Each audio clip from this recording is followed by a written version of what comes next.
Inteligência artificial foi o tema de 2023. De eventos, podcasts, mídias, estava todo mundo mobilizado, interessado, curioso ou um pouco assustado com esse assunto. O fato é que continuará sendo uma das principais tendências da próxima década. Tem gente dando uma panicada quando vê os robôs meio humanoides, mas o fato é que os filmes de ficção científica da nossa infância estão começando a se tornar realidade. E é disso que a gente vai falar aqui hoje. Tchau, Bela!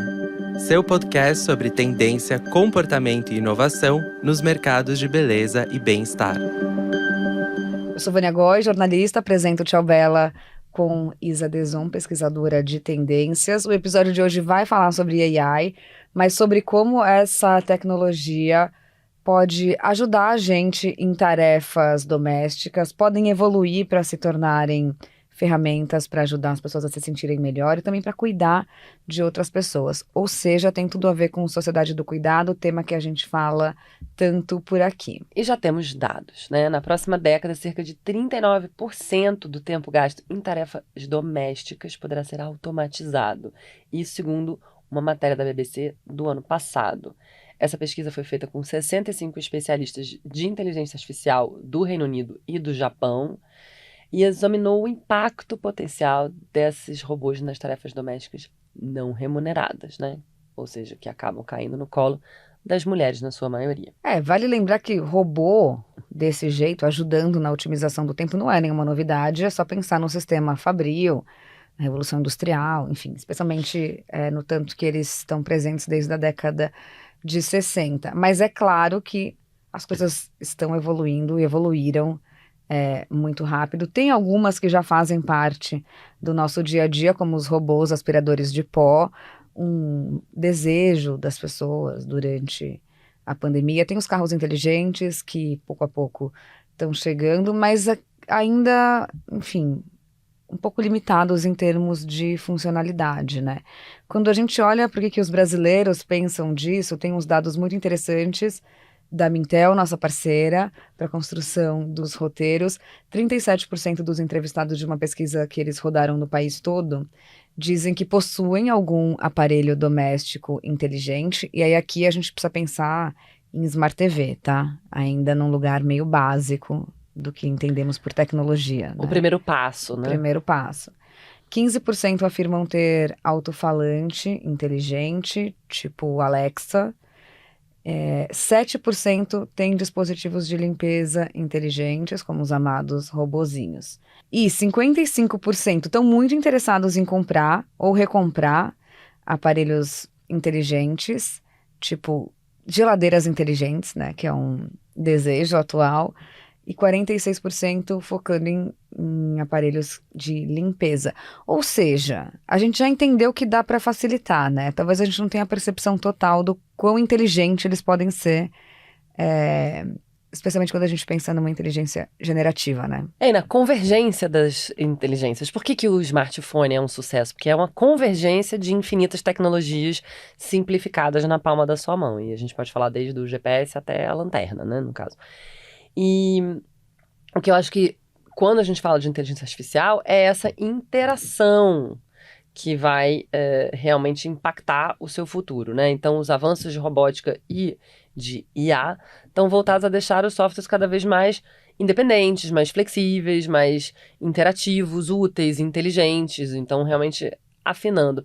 E a gente está naquele estado onde muito foi feito em laboratório, daqui para frente muito tem que ser feito na interação e no dia a dia para eles realmente aprenderem e se acostumarem com cada usuário, porque o que é maneiro da inteligência artificial generativa é que ela aprende com você. O lance é esse, não quero ter que ligar meu robozinho para aspirar a casa, eu quero que ele naturalmente veja que a casa precisa ser aspirada e sozinho vá fazer isso, o que causa esse pânico também que a gente estava falando. Mas o fato é que essa ideia da Rosie, aquela robô dos Jetsons, você talvez, Gen Z, não tem essa referência, não viu esse desenho. Assista, é lindo. Na sua infância, mas esse universo futurista de uma robô parceira e cuidadora pode se concretizar, porque acho que parte das nossas pesquisas tem a ver com isso, né? E o assunto do cuidado é muito sério, principalmente num contexto de crise, de inflação, de envelhecimento da população, de tantas questões aí. A ponto que, em julho do ano passado, a ONU fez um evento para apresentar novas tecnologias e dentre os destaques estavam 51 tipos de robôs voltados para as mais diversas funções. Então, vamos trazer alguns aqui. Achei engraçado que alguns têm nome de gente, nome de mulher, né? Mas tudo Tudo bem. feminino, é. É uma crítica que eu tenho aqui para dizer que não, as mulheres não serão as únicas que farão funções de cuidado. Então, a Grace é uma assistente de enfermagem que reconhece emoções e compreende mais de 100 idiomas. Ou seja, se adapta muito bem nesse lugar do cuidado.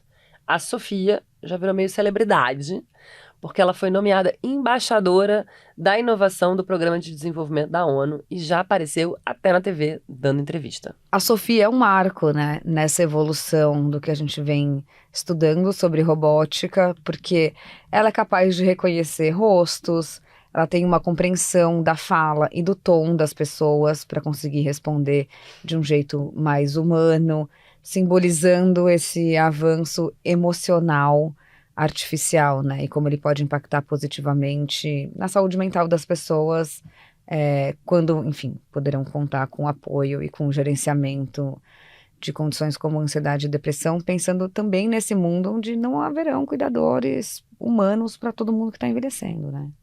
Preciso dizer que temos uma crise estética e eu acho elas assustadoras porque é muito humanoide, mas a gente está vendo aí que isso gera os dois sentimentos. Identificação, né? De um lado, para alguns gera identificação, para outros gera estranhamento e é um pouco Eu esse acho, eu lugar acho ainda. muitas vezes fofinho. Acho que tem até uma coisa quase infantil. Mas a gente ainda vai navegar esse lugar e no nosso roteiro a gente vai mostrar pra vocês diversos tipos de robôs, só pra vocês não acharem que a gente vai ficar só falando de robô que tem cara de gente e que no fim não tem cara de gente, sabe?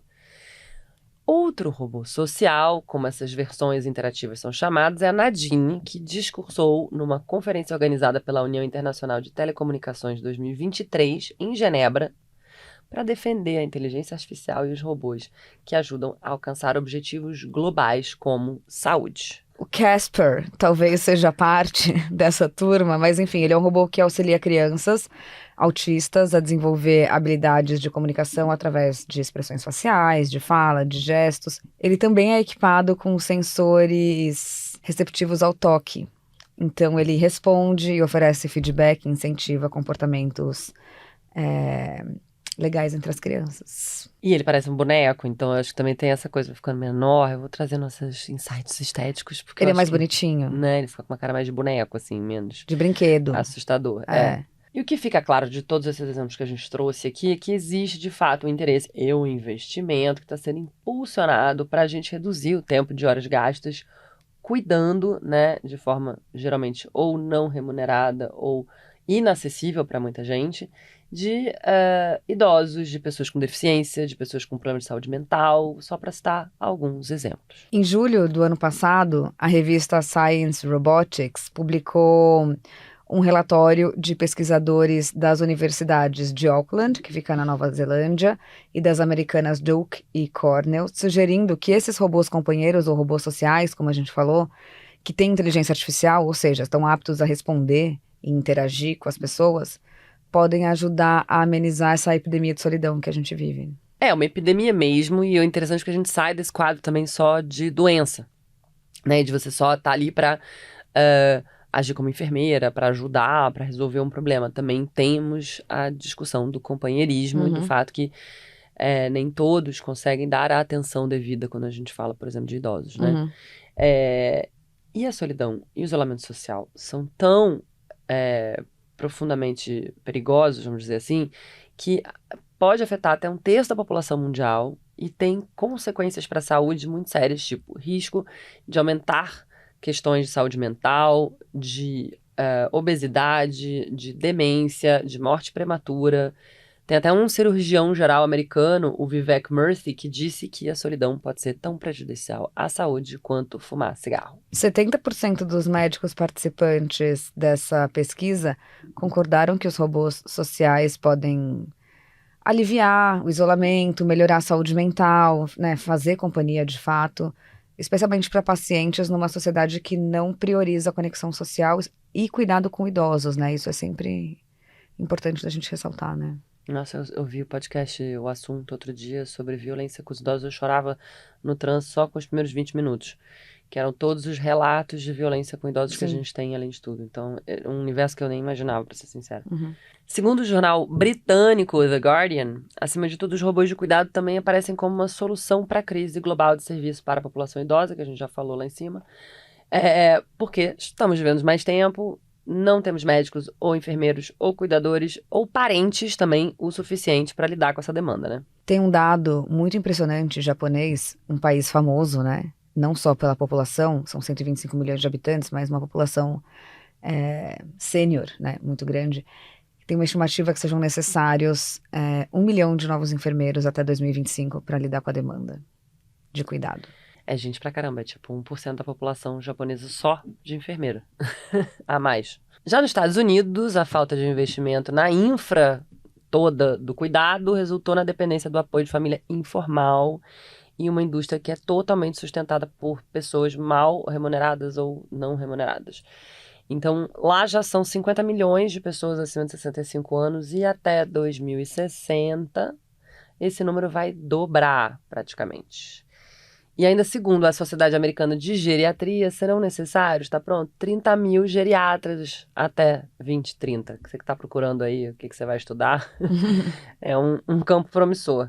Porque a gente vai ter cada vez mais idosos frágeis, clinicamente complexos, tudo isso sem a possibilidade, né, da gente atender. E aí quando a gente olha para essas demandas de fundo comportamental, social, é natural que a gente também olhe para o desenvolvimento da indústria, porque afinal de contas, como sempre digo, sempre sobra para mim, vivemos nesse mundo capitalista, as coisas vão virar produto. Então, segundo a Grand Review Research, que é uma empresa americana de pesquisa de mercado, esse mercado de robôs, companheiros de saúde, foi avaliado em 1,5 bi de dólares em 2022, com uma estimativa de crescimento anual de quase 18% até 2030. E os investimentos nessa área já podem ser observados em vários países. Então, Inglaterra tem a Universidade de Hertfordshire, que criou a Robot Rouse para estudar interações entre humanos e robôs e propor soluções inovadoras de cuidado, fazendo testes dentro do ambiente doméstico. Bom, óbvio que a China não ia ficar fora dessa dança e ela planeja usar tecnologia em larga escala para atender a uma projeção de 402 milhões de pessoas acima de 60 anos, que é o que eles planejam, né? Estimam que terão até 2040, que está ali na esquina. Dobrando, né, o que eles têm hoje, né? E aí, num dos bairros de Xangai, hoje, mais de 40% da população tem mais de 60 anos. E a grande maioria sofre de demência, que vai ser um pouco inevitável o aumento disso com essa população mais velha. Lá, um centro de cuidados para idosos apresentou o Duabao, que é um robô cantor, que faz show e oferece um alívio, uma pausa, uma diversão, né? Reduzindo a carga de trabalho também de quem está cuidando desses idosos. Então é interessante que, assim, entretenimento também vale, gente, Sim. né? Também queremos nos divertir independentemente do nosso estado de consciência e da nossa idade. Seul, na Coreia do Sul, também tem um programa que vai distribuir 100 robôs para lidar com o aumento que eles estão percebendo constante de mortes solitárias desde 2020. A ideia é que esses robôs não só deem uma força emocional para quem está mais sozinho, mas que eles também sejam capazes de perguntar para as pessoas como elas estão, como eles estão se saindo, porque eles são capazes de organizar esses dados enquanto monitoram condições físicas mesmo de pacientes, e também são capazes de notificar os humanos caso precise de uma emergência. Então você não depende que a pessoa ligue para pedir ajuda, né? A maior parte dos exemplos que a gente deu aqui são de países asiáticos, né? China, Japão, Coreia do Sul. Mas a gente também vê como países europeus que enfrentam baixa natalidade e aumento da expectativa de vida e, consequentemente, da população idosa, também estão investindo e apoiando inovações nesse segmento, né? Mas já existem uns robozinhos domésticos mais simpáticos que são cuidadores e que apresentam muita promessa porque a premissa deles é um lugar emocional tipo o Pepper. O Pepper, ele é meio humanoide no sentido de que ele tem olhinho, boca e tal, mas ele não tem essa coisa de querer ter pele, querer ter cara de gente, ele parece um robô mesmo. E é um dos mais conhecidos, ele é uma empreitada franco-japonesa que é muito promissora e que dizem aí que estão nascendo muitos softwares também para programar o Pepper de outras maneiras, feitos por desenvolvedores independentes, não só a SoftBank que desenvolveu o Pepper. Tem o Lovot também, que parece um brinquedinho. Esse é fofo. Ele parece um brinquedo, mas a ideia é que ele consiga detectar emoções humanas e evocar afeto. É também uma iniciativa japonesa, ele foi lançado em 2019. E a GrooveX, que é a fabricante desse robô, acredita que ele vai ficar sendo um hit entre mulheres de 30 e 50 anos, pessoas que têm perfil de cuidadores, porque ele é meio um animalzinho de estimação. Eu não sei ainda como é que a gente vai se acostumar, porque eu acho que é isso, a gente já vive com vários dispositivos que a gente nunca imaginou. Mas eles não parecem vivos. Eu sei. Só queria geladeira que fizesse compras pra mim. Eu também. Essa é a única E coisa fizesse que eu a queria. lista de ingredientes e o preparo, sabe? Mas tem isso, né? Eu que tive pai idoso com questões de Alzheimer, a parte de monitoramento tem sim motivo pra ser interessante. Você quer saber se a pessoa tá bem e você precisa monitorar ela e talvez a bolinha não assuste ela tanto quanto uma pessoa que parece uma pessoa, mas não é. Não, e acho que tem mais tecnologia aí do que só, como por exemplo, as câmeras de bebê, que as mães ficam olhando se as crianças estão dormindo bem. Putz, avançamos muito, se você consegue detectar sinais de saúde. Mas enfim, me soa um pouco creepy ainda. Mas fala, a bolinha da Samsung é legal, vai. Cara, ela é super interessante e ela tem essa ideia de que te reconhece voz, câmera, pode ser usado como alarme, como assistente fitness, grava momentos, né, em família, pode ser o próximo fotógrafo das festas, além dos drones, além de te ajudar a controlar os outros dispositivos, que é a coisa mais interessante disso tudo, que a gente já falou por aqui também, que é a internet das coisas, né? Tem um outro robô, não sei falar o nome, Ael. Acho que é Ael. Ael escreve. Que ele já está sendo usado em alguns lares de idosos no Reino Unido, no Japão, em Hong Kong, em Taiwan.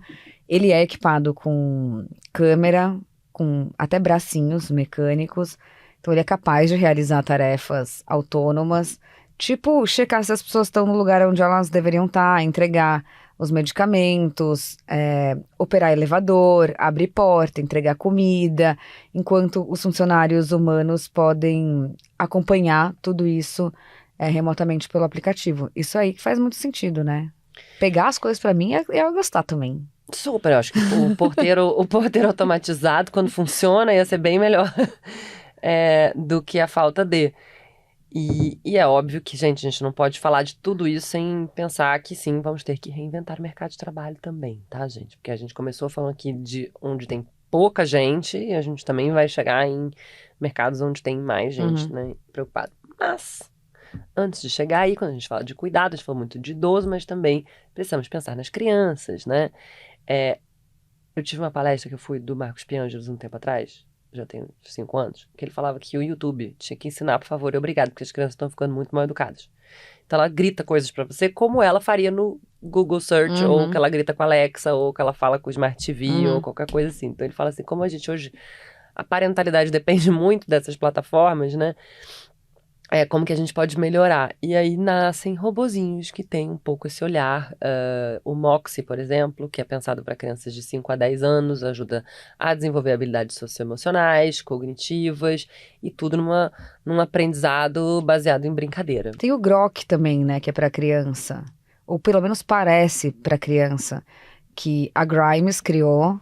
Grimes, cantora, que eu adoro, ex-mulher do Elon Musk, também enveredou por esse lugar do Vale do Silício, é conselheira, investidora dessa empresa, e ele foi criado para participar de conversas de forma interativa com crianças. Talvez seja um bom lugar, enfim, disso que você está falando, de educação, mas eu tenho medo, vou confessar. Ele também é um bichinho de pelúcia. Eu acho que a gente tem medo de várias coisas que são diferentes, mas eu sempre... Não, eu tenho medo da questão ética, não tenho medo deles visualmente. Tenho medo de entregar um pouco uma expectativa de educação ali, repertório, para a criança interagir com um robô que vai interagindo com ela. Não programo ele inteiramente. Entendeu? Eu não sei, eu sou uma criança geek. Todos os meus presentes da vida, se eu tivesse que pedir alguma coisa, eu nunca pedi uma boneca, eu nunca pedi Elas nada não disso. falavam com você e reagiam a você. Os computadorzinhos, sim. Não era generativo do jeito que é. Não tô dizendo que é generativo, mas o que eu quero dizer é que aquilo também parecia muito bizarro na época. E aí, eu tô falando assim, primórdios do Game Boy, entendeu? Primórdios do Nintendo, primórdios dessas coisas. Então, eu acho que a gente também já tava com medo disso lá atrás por outros medos, né, nesse sentido. E, né? Sim. Não à toa, eu ainda tenho um relacionamento sério com a tecnologia, então... Mas, eu acho que quando a gente fala aqui com o nosso tema de cuidado, essa ponte idoso-criança é fundamental, né? Porque, no final das contas, os cuidados são muito próximos, né? É uma delicadeza maior, é um cuidado com mobilidade, é um cuidado com necessidades básicas, é um cuidado com alimentação, é um cuidado com interação e sociabilidade. E a gente já trouxe aqui case de que conectar esse cuidado, se aproximar idosos de crianças também pode ajudar muito e otimizar muito do que a gente está enfrentando hoje, ou pelo menos do que a gente está prevendo que nós vamos enfrentar em breve. Mas até tudo isso escalar também já falamos, né? Demora um pouco. Ainda que a gente esteja vendo um processo muito acelerado, não dá para saber o quanto isso é comercialmente viável no curto prazo.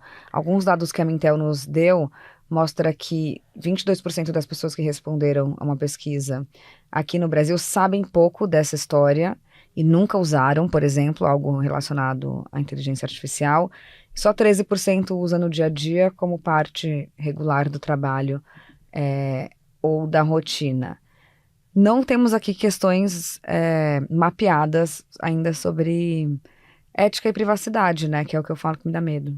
Mas a gente já está mapeando desafios práticos e emocionais. O MIT Technology Review de janeiro do ano passado falou já um pouco sobre o impacto desses robôs em residências de cuidados, né? Então, eles têm usabilidade de verdade, as interações são como esperados, né? Acontecem muitas tarefas deslocadas, a gente também espera que a máquina venha sabendo tudo. Mas máquina que é generativa é um estagiário, você vai treinar e ela vai aprender. E também tem que entender qual é o limite de cada um desses robôs, né? Porque são muitos. E acho que além dessa história da adaptação, também tem a ver com processo de coleta, de análise de dados de forma muito massiva e muito íntima, que levanta todas essas preocupações com privacidade e exposição, né? Estamos falando de códigos, webcam, algoritmos invisíveis, se a gente já reclama do Instagram, pensa. Além de ferramentas de verificação eletrônica de visitas, que monitora a prestação de cuidado em casa, e tudo isso é útil, mas também causa esse desconforto, porque é uma sensação de vigilância, né? Uma preocupação de onde vão parar essas informações, quais são as empresas, autoridades, os terceiros que vão ter acesso a tudo isso. Como eu costumo dizer, a privacidade já morreu, é melhor relaxar. Você já está sendo monitorado pela câmera da rua, você já está sendo monitorado pelo seu smartphone, acho que a gente tem que relaxar, e talvez seja por isso que nós seremos a primeira geração mais acostumada com isso do que a atual, né? E eu acho que a gente também olha para tecnologias como essa simplesmente como um bem de consumo, né? Quando, na verdade, elas têm implicações em esferas muito maiores. Então, a gente precisa pensar em esferas legislativas, justiça, regulamentação, né? Para tudo isso. Porque eu acho que me parece um mundo ideal que a gente combine forças tecnológicas com humanas para facilitar a vida de todo mundo, mas isso precisa ser seguro, né, também. E o mais divertido é que a gente está começando a falar de emoção com as máquinas, e isso é uma nova fronteira, realmente, tem pouco tempo, né? Acho que isso Eu já tô pensando no HER, aqui ó, taquicardia. Bom, obrigada por você que ficou até aqui nesse nosso dilema ético, mental, emocional. Esse episódio foi gravado nos estúdios do Iguatemi, nosso apoiador master. Esse ano contamos com o apoio de dados e insights exclusivos da Mintel Brasil. E todos os nossos episódios são feitos com pesquisa da Larissa Nara, do Felipe Stoffa e da Hanna Dourado, roteiro da Katrina Carta Kovarik, a trilha do Alex Batista, as artes da Núbia Lima e a produção das agências On The Nose e Space House. Semana que vem tem mais, ativa a notificação, sininho, segue, faz tudo. Até a próxima. Tchau, Bela!